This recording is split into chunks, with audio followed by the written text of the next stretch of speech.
Los 2300 días de Daniel 8:14 es el título para la lección de escuela sabática para el día miércoles 15 de mayo. William Miller observó que los acontecimientos predichos por los profetas se cumplieron con precisión. Los 400 años de los descendientes de Abraham en Egipto, los 40 años de peregrinación de Israel por el desierto, los 70 años del cautiverio de Israel y las 70 semanas determinadas para Israel en Daniel, según Génesis 15:13, Números 14:34, Jeremías 25:11 y Daniel 9:24. Te invito a leer Marcos 1:15, Gálatas 4:4 y Romanos 5:6.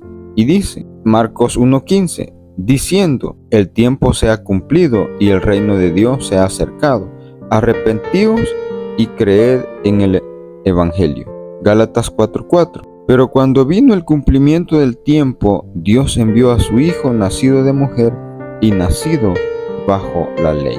¿Qué nos dicen estos textos sobre el calendario de Dios para el primer advenimiento de Cristo? En conjunto, estos versículos resaltan que el primer advenimiento de Jesús fue un evento planificado y ejecutado según el calendario divino, marcando el cumplimiento de las profecías y el inicio de una nueva era de gracia. A medida que William Miller estudiaba las profecías comparando un pasaje con otro, llegó a la conclusión de que si Dios tenía un calendario divino de principio a fin en la Biblia, también debía tener un calendario divino en cuanto a la segunda venida de nuestro Señor. Te invito a leer Daniel 8:14 y preguntamos qué acontecimiento debía ocurrir al final de los 2300 días. El versículo dice así, Daniel 8:14, hasta 2300 tardes y mañanas, luego el santuario será purificado.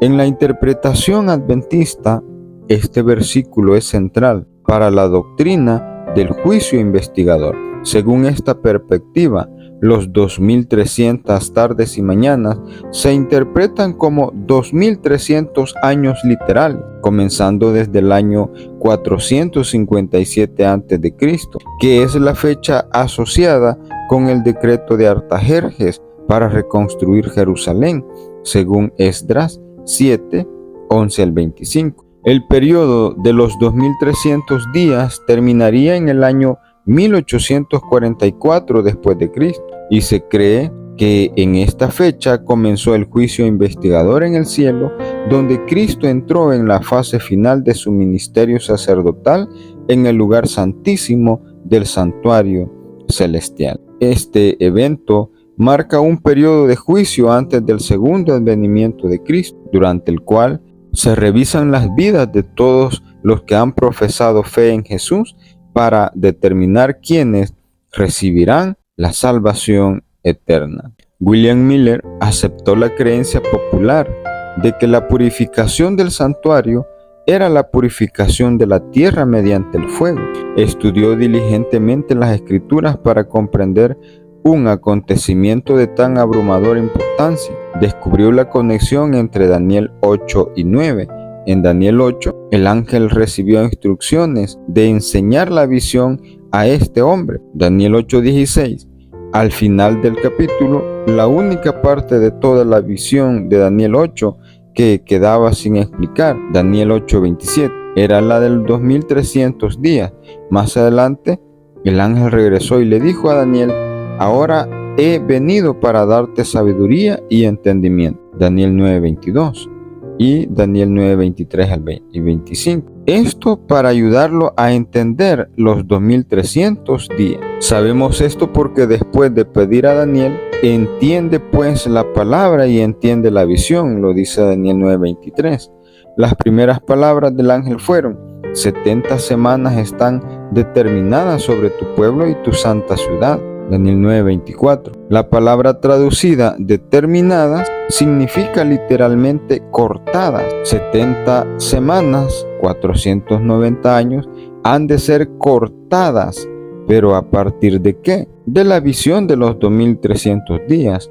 Obviamente, la única parte de Daniel 8 que Daniel no entendió y que el ángel vino ahora a explicarle. Y puesto que el punto de partida de las 70 semanas era desde que salga la orden de restaurar y reedificar Jerusalén, como lo dice Daniel 9:25, Miller sabía que si tenía esa fecha podría conocer el comienzo de las 70 semanas y de la profecía de los 2300 días. Termino con el comentario de la señora Elena White, que dice lo siguiente: Dios había hablado al mundo por medio de la naturaleza, las figuras, los símbolos, los patriarcas y los profetas. Las lecciones debían ser dadas a la humanidad en su propio lenguaje. El mensajero del pacto debía hablar. Su voz debía oírse en su propio templo. Cristo debía venir para pronunciar palabras que pudiesen comprenderse clara y distintamente. Él, el autor de la verdad, debía separar la verdad del tamo de las declaraciones humanas que habían anulado su afecto. Los principios del gobierno de Dios y el plan de redención debían ser definidos claramente. Las lecciones del Antiguo Testamento debían ser presentadas plenamente a los hombres. Esto lo encontramos en el libro El deseado de todas las gentes, páginas 25 y 26. El principio de las 70 semanas quedan establecidos irrefutablemente en el año 457 a.C. y su fin en el año 34 después de Cristo. Partiendo de esa fecha no es difícil encontrar el término de los 2300 días. Las 70 semanas, o sea 490 días, descontadas de los 2300 días, quedaban 1810 días. Concluidos los 490 días, quedaban aún por cumplirse los 1810 días. Contando desde el año 34 después de Cristo, los 1810 días o años alcanzan al año 1844. Por consiguiente, los 2300 días de Daniel 8:14 terminaron en 1844. Al fin de este gran periodo profético, según el testimonio del ángel de Dios, el santuario debía ser purificado. De este modo, la fecha de la purificación del santuario, la cual se creía casi universalmente que se verificaría en el segundo advenimiento de Cristo, quedó definitivamente establecida. Esto lo encontramos en el libro El conflicto de los siglos, página 328 y 329. Que Dios nos ayude a comprender con profundidad las profecías de la palabra de Dios, específicamente las relacionadas con William Miller, que tienen que ver mucho con los 2300 días de Daniel 8:14. Que Dios te bendiga.